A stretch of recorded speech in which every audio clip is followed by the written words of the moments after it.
Coucou les enfants, moi c'est Christelle, je suis belge et je vis en Vallée d'Aoste depuis très longtemps.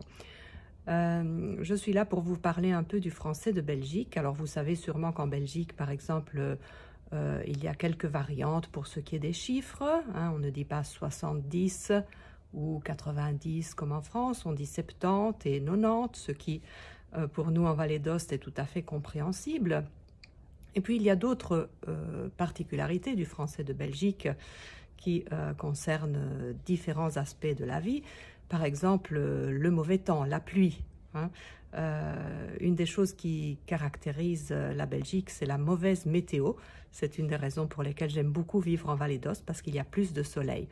On a plein de mots pour définir la pluie en Belgique. Je vais vous en décrire quelques-uns. Par exemple, quand il y a une pluie toute fine, on a le verbe bruiner, c'est-à-dire que on sent sur la peau comme si c'était un brumisateur. Vous voyez un spray qui vous asperge de toutes petites fines gouttelettes d'eau qui sont presque imperceptibles.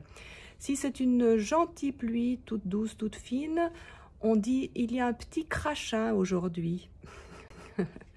Par contre, quand c'est une pluie diluvienne, qu'il pleut des cordes, on parle de la drache. La drache, c'est vraiment belge. C'est quand on a l'impression qu'il nous tombe des seaux d'eau sur la tête.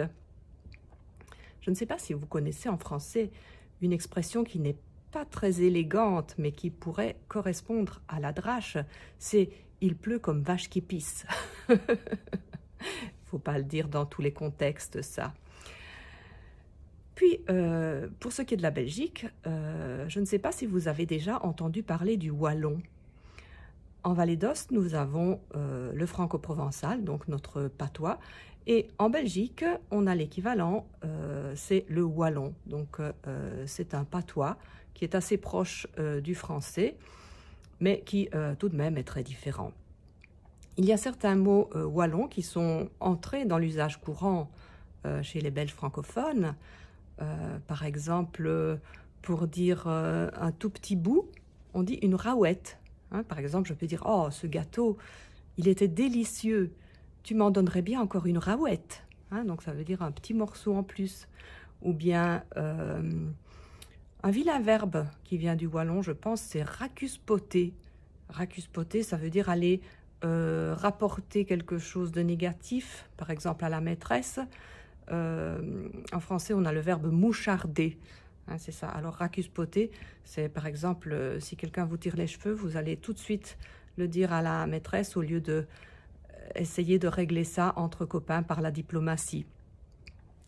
Enfin, une autre expression très belge que je peux vous signaler, c'est « ouvre tes quinquets » où les quinquets indiquent les yeux. Par exemple, quand quelqu'un cherche un objet qu'il a perdu, mais qui est en fait visible, on peut lui dire « Allez, tu ne le vois pas, ouvre un peu tes quinquets !» Voilà, je vais m'arrêter avant de vous faire tourner la tête avec toutes ces histoires de langues et de mots. Et faites une caresse à tort de ma part. Salut, salut!